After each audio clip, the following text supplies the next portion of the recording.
안녕하세요. 컴바이컴 최 사장입니다. 건설사에서 작업용으로 사용할 고사양의 컴퓨터를 주문해 주셨는데요. 가격이 무려 320만원이나 합니다. 얼마 전에 인텔 12세대 CPU가 출시되어 가지고 영상을 올려드렸었는데요. 오늘 컴퓨터가 인텔 12세대 중에 i7 12700K와 Z690 메인보드를 장착한 컴퓨터예요. 거기다가 RTX 3070이 들어가고요. 삼성 SSD죠. 980 프로가 1테라나 들어가서 가격이 굉장히 높고 성능이 높은 사양입니다. 얼마 전에 인텔 12세대 CPU가 새롭게 출시가 되어서 관련 영상도 올려드렸고요. 또 인텔 i9이죠. 12900K 제일 높은 사양인데 그 제품에 대한 리뷰도 올려드렸어요. 성능이 물론 좋았지만 발열이 엄청났거든요. 근데 오늘 작업할 CPU가 인텔 i7 11700이에요. 11700 i7 제품인데 이 제품도 인텔 i9처럼 TDP가 125인데요. 발열이 얼마나 잘 나는지 좀 보려고 하고요. 당연히 성능도 올라갔기 때문에 이전 11세대 11700K와 성능 차이가 얼마나 나는지도 한번 볼 겁니다. 이전에 저희가 i9인 12900K를 테스트를 할 때는 전용 브라켓이 LGA 1700 전용 브라켓이 없어서 그냥 공랭 쿨러를 올려놓고만 테스트를 해서 발열이 많이 나기도 했는데요. 오늘은 에너맥스의 3열 쿨러고요. 얘가 LGA 1700 전용 쿨러는 아니지만 LGA 1700 전용 브라켓을 제공하기 때문에 이 3열 순행 쿨러를 장착해서 발열이 얼마나 나는지 한번 볼 거고요. 또 CPU가 i9으로 최상급은 아니기 때문에 메인보드도 G690 보드밖에 없긴 하지만 G690 보드 중에서도 그나마 가격대가 저렴한 제품으로 선택을 해서 이 메인보드도 발열을 얼마나 커버해 주는지도 한번 보도록 할 겁니다. 먼저 오늘 주인공이 인텔 12세대 CPU 12700K인데요. 이 CPU 사양 한번 말씀드리고 이전 세대 11세대와 어떻게 사양이 다른지도 설명 한번 드리고 조립 완료해가지고 테스트 영상 한번 보여드리도록 하겠습니다. 12700의 현재 판매가는요 54만원 정도 하고요. 11세대인 11700 같은 경우에는 현재 판매가가 52만원 정도 합니다. 가격 차이가 2만원 밖에 나지 않아요. 그래서 성능 차이가 있기 때문에 이제는 12700K를 해야 될 것 같고요. 기본적으로 코어 클럭을 보면 기본 클럭이 3.6GHz고요. 최대 클럭이 5.0GHz인데 이전 11세대와 동일합니다. 그런데 12세대 12700K 같은 경우에는 코어가 12개고요. 스레드가 20개입니다. 보통 11세대 이전까지는 코어와 스레드가 배수로 넘어가서 이전 11세대 11700K 같은 경우에는 8코어 16스레드였는데요. 이 12세대 같은 경우에는 12코어 20스레드입니다. 그래서 8개의 코어는 P코어라고 해서 효율이 높은 5.0GHz까지 찍는 코어가 들어가 있고요. 나머지 4코어는 3.6GHz를 찍는 기본 코어가 4코어가 들어가 있습니다. 최대 성능을 찍는 P코어가 8개인데 그 8개의 P코어가 스레드가 16개고요. 기본 효율을 제공하는 2코어의 4코어는 기본 스레드도 4스레드예요. 그래서 총 20스레드인데 이게 계산하기가 약간 어렵긴 한데요. 고성능의 P코어는 스레드를 배수로 제공을 하고 그리고 기본 코어는 2코어는 스레드가 기본으로 같은 스레드를 제공하는 겁니다. 발열량인 TDP는 이전 11세대와 동일하게 125W인데요. i9 12900K 같은 경우에도 125W였습니다. 그런데 같은 125지만 i9하고 i7하고 발열량은 좀 다를 것 같아요. 그래서 이 제품의 발열량도 한번 볼 거고요. 이전 세대와 차이점이라면 내장 그래픽의 차이가 있을 수 있는데 이 제품 같은 경우에는 UHD 770이고요. 11세대 같은 경우에는 UHD 750인데 이 정도 사양 쓰시는 분들은 내장 그래픽을 거의 사용하지 않기 때문에 굳이 큰 차이라고 볼 수는 없고요. 큰 차이는 PCI Express 5.0과 4.0의 차이, DDR5 메모를 지원하는지 DDR4까지만 메모를 지원하는지 그 차이점이 있는데 지금 현재 PCI Express 5.0 제품이 없고요. DDR5 메모리가 시장에 거의 없기 때문에 이것 또한 큰 차이가 없다고 봐도 무방할 것 같습니다. 그래서 오늘 제작되는 이 사양은요, 메인보드 G690 중에서도 보급형 메인보드에 속하는 메인보드를 선택을 했고 메모리도 DDR4 메모리가 들어갑니다.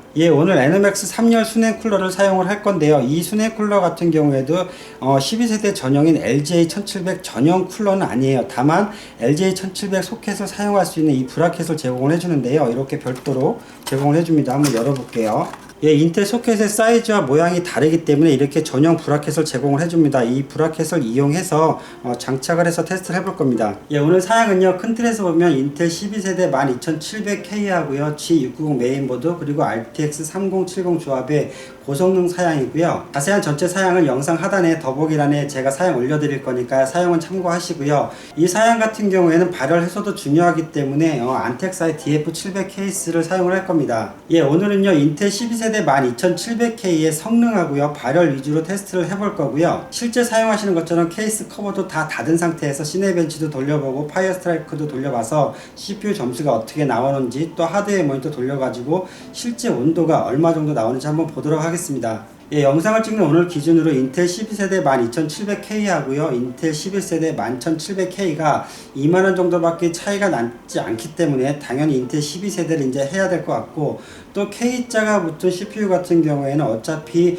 G보드가 들어가는 고사양의 메인보드를 사용해야 되기 때문에 메인보드 가격도 어느 정도 이제 부담을 해야 될 것 같습니다. 예, 다만 아쉬운 부분은 인텔 DDR5 메모리가 아직 시장에 정상적으로 유통이 되지 않기 때문에 DDR4 메모리가 들어가는 게 조금 아쉬운 부분인데, 예, 그 부분은 어쩔 수 없는 부분인 것 같고요. 조립 완료해가지고 테스트 영상 돌려서 한번 보도록 하겠습니다. 예, 조립 작업 마무리됐습니다. 이 안텍의 DF700 케이스인데요. 이 케이스 언제 봐도 멋집니다. 앞에 이렇게 물결 모양으로 전면에 통 메쉬가 되어 있는데요. 굉장히 공기 통풍도 좋고요. 멋있습니다. 지금 ARGB가 저렇게 돌아가고 있고요. 전면에 이렇게 메쉬로 통으로 되어 있기 때문에 굉장히 촘촘하기도 하고요. 먼지도 걸러주지만 흡기가 굉장히 잘 됩니다. 이렇게 손을 대보면 흡기가 정말 잘 되고 있어요. 바람이 굉장히 많이 들어오고요. 이렇게 바람이 많이 들어옴으로 인해서 이 안에 부품들을 잘 식혀주는 거죠. 이 하단팬은요, 배기팬으로 보이지만 흡기팬입니다. 우측 측면에서 바람을 이렇게 흡기해 가지고 그래픽카드를 식혀주는 건데요. 이 팬으로 인해서 그래픽카드의 쿨링에 굉장히 도움을 많이 줍니다. G스킬 32메가 RGB 메모리 이쁘게 돌아가고 있고요. 에너맥스 360 쿨러인데 순행 펌프 부분이 굉장히 이쁩니다. 에너맥스 쿨러하고요, 팅그룹 메모리가 이렇게 싱크가 돼서 굉장히 이쁘게 돌아가고 있고요. 지금 저희가 이렇게 영상만 틀어놓고 에이밍을 걸어놓고 있는데요. 지금 뭐 열이 거의 나지 않습니다. 흡기 배기가 잘 되고 있기 때문에 위에 배기되는 부분도 손을 대봐도 따뜻한 바람이 나오지 않고요. 굉장히 시원합니다. 찬바람이 나오고 있고요. 예, 지금 영상만 이렇게 틀어놓고 있는 상태에서 온도 한번 보도록 하겠습니다. 여기 보면 메인보드 온도가 아이들링 상태죠. 27도, 26도 이렇게 나오고 있고요. CPU가 12700 이렇게 표기되어 있습니다. CPU 온도 아이들링 상태에서 20도 초반대 나오고 있고요. 그래픽카드 RTX 3070 온도 같은 경우에는 지금 35도 이렇게 나오고 있습니다. 이 상태에서 저희가 이제 파이어 스트라이크도 돌려볼 거고요. 시네벤치도 돌려볼 거예요. 당연히 성능 위주로 볼 건데 온도가 얼마나 나오는지, 시네벤치 돌릴 때, 파이어 스트라이크 돌릴 때 온도가 어떻게 나오는지 같이 보면서 테스트 해보도록 할 겁니다. 정확한 테스트를 위해서 케이스 커버를 닫고 테스트를 해볼 겁니다. 왜냐하면 우리가 사용할 때 당연히 케이스를 다 커버를 닫고 사용을 하시잖아요. 그래서 오픈한 상태로 이렇게 보여드리면서 하면 좋은데, 그러면 온도 체크를 정확히 할 수 없기 때문에 커버를 닫고 한번 테스트 해보도록 하겠습니다. 예, 측면이 강화 유리로 되어 있죠. 이렇게 커버를 닫았고요. 한번 시네벤치 돌려서 테스트 해보도록 하겠습니다. 이 시네벤치 넘어가는 화면으로 속도를 감안할 수 있는데요. 지금 굉장히 빠르게 넘어갑니다. 12700K가 속도가 엄청 좋은 것 같습니다. 시네벤치 테스트 오래 걸리지 않을 것 같고요. 끝나면 점수 한번 보도록 하고요. 지금 온도가 올라가고 있는지 한번 보도록 할게요. 예, 지금 시네벤치 돌리고 있는 상태인데요. CPU 온도를 한번 보면요. 여기 CPU 온도가 12700K 템플레이처 보면, 온도가 지금 아까 아이들링 상태에서 35도대였는데 지금 60도 후반대, 69도, 70도 이렇게 올라가고 있네요. 그래도 쿨링 잘 되고 있는데요. 많이 올라가지 않습니다. 예, 메인보드 온도도 여기 나오고 있는데요. 메인보드 온도도 많이 올라가지 않습니다. 굉장히 쿨링이 좋은 상태인데요. 예, 그래픽카드 온도인데요. 시네벤치 돌릴 때는 CPU를 테스트하는 거기 때문에 그래픽카드 온도가 이렇게 올라가지는 않아요. 그래픽카드 온도는 그대로 유지되고 있고요. 지금 시네벤치 이렇게 돌리고 있는 상태에서 온도 보고 있는데, CPU 온도랑 메인보드 온도가 굉장히 안정적인데요. 예, CPU 클럭이 여기 나오고 있는데요. 저희가 메인보드 바이오스를 이렇게 세팅하지 않은 상태인데요. 지금 클럭이 P코어 부분이 4.7MHz 이렇게 나오고 있고요. 여기 E코어 부분이 3.6MHz 나오고 있습니다. 지금 CPU 사용률을 100%로 올리고 있는데 온도가 70도가 넘어가지 않아요. 온도 잘 나오고 있어요. 예, 아직 시네벤치가 돌아가고 있는 상태인데요. 여기 보면 i7 12700 표기가 되어 있는데 K자가 붙어서 표기가 되진 않네요. 여기 12세대 12700이라고 표기가 되어 있고, 12코어 20스레드 이렇게 표기가 되어 있습니다. 기본 3.6으로 표기가 되어 있는데, 지금 여기 속도로 보면 세 번째 되어 있는데, 쭉 밑에 보면 예전 7세대 i7이 밑에 아주 밑에 있어요. 속도가 잘 나오고 있습니다. 예, 지금 시네벤치 돌리는 동안에 예전에 저희가 11세대 11700K 시네벤치 돌렸던 점수 한번 보고 있는데요.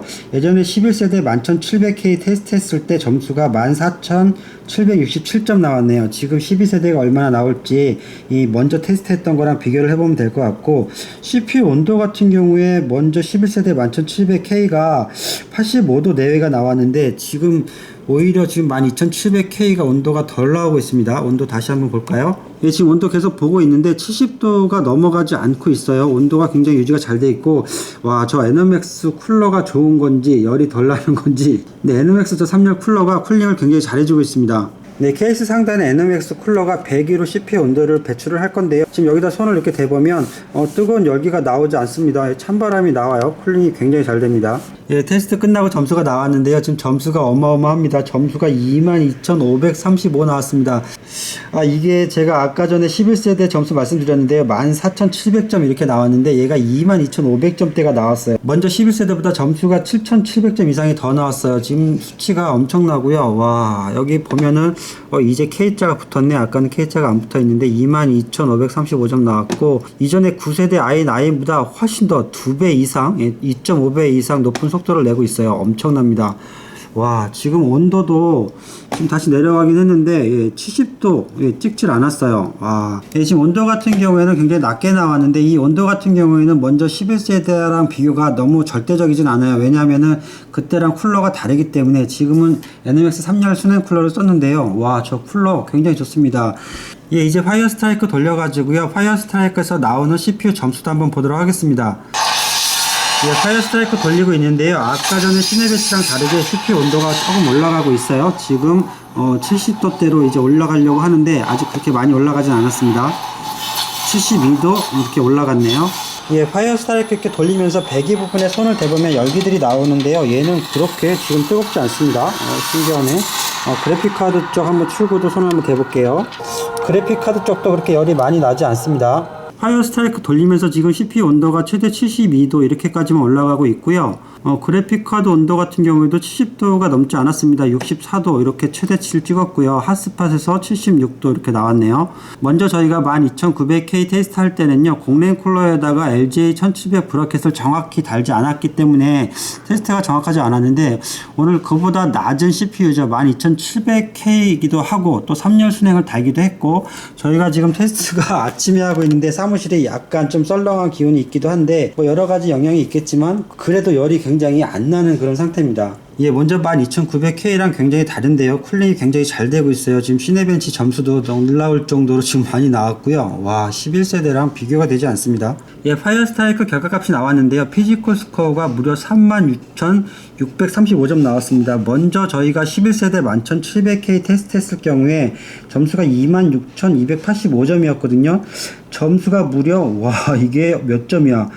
만점 이상이 더 나왔습니다. 와, 지금 11세대 11700K하고 비교했을 때 점수가 물론 절대적인 비교는 되지 않겠지만 만점 이상이 더 나왔고요. 온도 같은 경우도 와, 그렇게 80도가 넘어가지 않았습니다. 최대가 75도고 72도, 71도 이렇게 나왔습니다.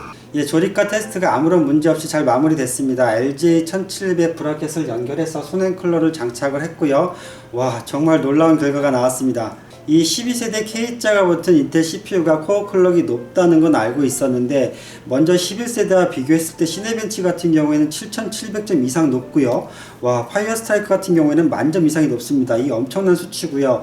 거기다가 우리가 우려했던 CPU의 온도, 발열에서도 굉장히 잘 되고 있습니다. 이 NMX 360 쿨러가 아주 상급의 제품도 아니고요. 그렇다고 떨어지는 저렴한 제품도 아니고 중상급의 제품인데 한 15만원, 16만원 정도 하는 그런 제품인데요. 쿨링을 정말 잘해주고 있습니다. 이 12900K와 12700K가 같이 TDP가 125지만 이 발열이 굉장히 다르네요. 저희가 오늘 3열 순행을 쓰기도 했고 비교가 정확하진 않지만 이 i7 같은 경우에는 와, 발열도 굉장히 좋고요. 가격적인 면도 이전 11세대 11700K 하고요, 지금 12세대 12700K가 단 2만원 밖에 차이가 나지 않고요.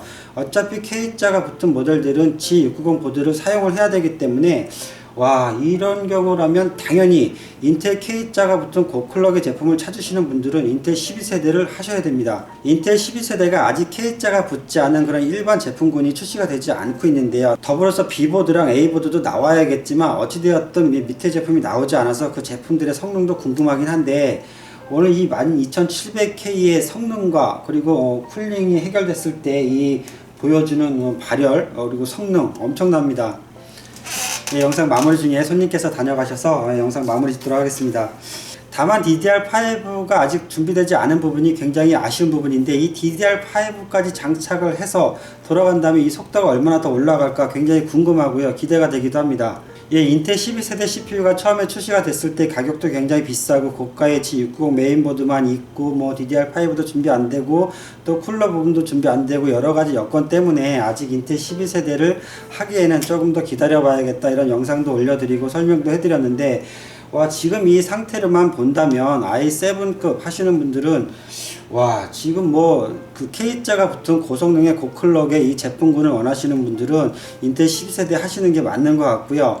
다시 한번 말씀드리지만 11세대 K와 12세대 K가 지금 i7 같은 경우에는 거의 가격 차이가 없는 거죠. 2만원 차이고, 또 그 외에 G690 보드나 G590 보드가 가격 차이가 별로 없기 때문에, 물론 G690 보드도 고가의 제품군은 굉장히 비싸죠. 하지만 보급형 G690 보드는 그렇게 고가가 아니기 때문에 하셔도 될 것 같고요. 이제는 당연히 제가 썸네일을 바꿔야 될 것 같습니다. 원래 썸네일이, 제가 이 영상에 썸네일을 처음에 생각해 놓은 게 있었는데 그 썸네일의 제목을 바꿔야 될 것 같습니다. 처음에 생각했던 썸네일의 제목이 인텔 12세대 12700K 성능과 발열 뭐 이런 거였는데, 이제 썸네일을 바꿔야 될 것 같은 제목이 이제는 인텔 12세대를 사야 합니다, 뭐 이런 식으로 썸네일을 바꿔야 될 것 같습니다. 와, 이 12700K 물론 에너맥스 쿨러가 굉장히 쿨링을 잘해준 부분도 있지만, 와, 성능과 발열 정말 좋은데요. 와. 예, 아직 인텔 12세대가 K자가 붙지 않은 대중적인 일반적인 CPU가 출시가 되어 있지 않고요. 또 P660 보드나 뭐 A610 보드 이런 보드들이 출시가 되어 있지 않기 때문에 그런 일반적인 CPU군을 찾으시는 분들은 아직 11세대를 하셔야겠지만, 고사양의 고클럭의 제품군을 찾는, K자가 붙는 제품군을 찾는 분들은 이제 12세대로 넘어가셔야 됩니다. 예, 우리 게임 좋아하는 채프로가 이 컴퓨터 가지고 게임도 해보고 싶다고 하니까요. 게임도 좀 하면서 테스트도 하고 그 다음에 출고를 하도록 할 거고요. 이 12700K 가지고 앞으로 공랭 쿨러로도 얼마나 쿨링이 되는지 한번 테스트도 나중에 해봐야 될 것 같습니다. 그리고 오늘 케이스가 안텍사의 DF700인데요. 안텍사에서 지금 이벤트로 12월 달에 케이스 구매하시면 이 달력을 줍니다. 탁상용 다이얼인데 아담하고 이쁩니다. 이 달력도 같이 보내드릴 거고요. 예, 인텔이 단일 코어 클럭에서 엄청난 속도 향상을 보이는 건 맞는 것 같습니다. 예, 오늘 이 영상도 여러분들 컴퓨터 준비하실 때 도움이 되는 영상이었으면 합니다. 감사합니다. 컴바이컴 최 사장이었습니다. 감사합니다.